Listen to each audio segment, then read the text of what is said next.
సంచలనం రేపిన phone tapping కేసులో కీలక పరిణామం చోటు చేసుకుంది. ఈ కేసులో సీటు విచారణ వేగవంతం చేసింది. రివ్యూ కమిటీలో ఉన్నవారిని seat విచారించింది. Prabhakar Rao phone tapping చేసిన సమయంలో రివ్యూ కమిటీలో సభ్యులుగా ఉన్న అప్పటి సీఎస్ సోమేష్ కుమార్ సహా మాజీ ఇంటెలిజెన్స్ చీఫ్ నవీన్ చంద్తో పాటుగా మరికొందరి అధికారులను సీటు విచారణ చేసింది. వారి స్టేట్మెంట్లను రికార్డు చేసింది. తాజాగా మరోసారి నోటీసులు జారీ చేయడం ఇప్పుడు సంచలనంగా మారుతుంది.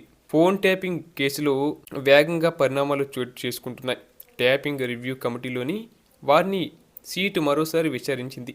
ఈ ట్యాపింగ్ వ్యవహారంలో కీలకంగా వ్యవహరించిన ప్రభాకర్ రావు ఎస్బీఐ చీఫ్గా ఉన్న సమయంలో రివ్యూ కమిటీలో ఉన్న జీఏడీ సెక్రటరీ, సిఎస్లు, ఇంటెలిజెన్స్ చీఫ్ను సీటు మరోసారి విచారించింది.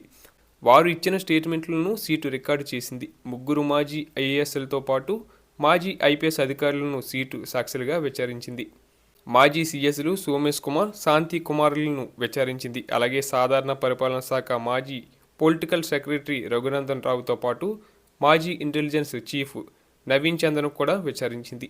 ఎస్బీఐ ఓఎస్డీగా ప్రభాకర్ రావును నియమించడంపై ఐఏఎస్లకు సీటు పలు ప్రశ్నలు సంధించింది. గత ప్రభుత్వంలో ఈ ముగ్గురు ఐఏఎస్, ఐపీఎస్ అధికారులు కీలకంగా వ్యవహరించారు. కాగా గత ప్రభుత్వ హయాంలో రాజకీయ నాయకులు, వ్యాపారవేత్తలతో పాటు మీడియా ప్రతినిధుల ఫోన్లను సైతం ప్రభాకర్ రావు ట్యాప్ చేసినట్లు తమ దర్యాప్తులో సీటు గుర్తించింది. ప్రభాకర్ రావు ఇచ్చిన నెంబర్లను యథావిధిగా హోంశాఖకు ఈ మాజీ ఐపీఎస్ అధికారులు పంపినట్లు దర్యాప్తులో వెల్లడైంది. అనుబంధ ఛార్జీషీట్ ఫైల్ చేసేందుకు సీటు ప్రయత్నాలు చేపట్టింది. మరోవైపు ఈ ఫోన్ ట్యాపింగ్ కేసులో ఛార్జీషీటు దాఖలు చేయాలని ఇప్పటికే ఉన్నతాధికారులను సీటు చీఫ్ హైదరాబాద్ వీసీ సజ్జనర్ ఆదేశించారు. అయితే మరోవైపు ఈ కేసులో మూడో రోజు ప్రభాకర్ రావు కస్టడీ విచారణ కొనసాగుతుంది. ఆయన్ని విచారించేందుకు సీట్లో సభ్యుడు అయిన సిద్దిపేట సిపి విజయ్ కుమార్ ఇప్పటికే జూబ్లీహిల్స్ పోలీస్ స్టేషన్కు చేరుకున్నారు. ఈ ఫోన్ ట్యాపింగ్ వ్యవహారంలో ప్రభాకర్ రావును సిద్దిపేట సిపి విచారించనున్నారు.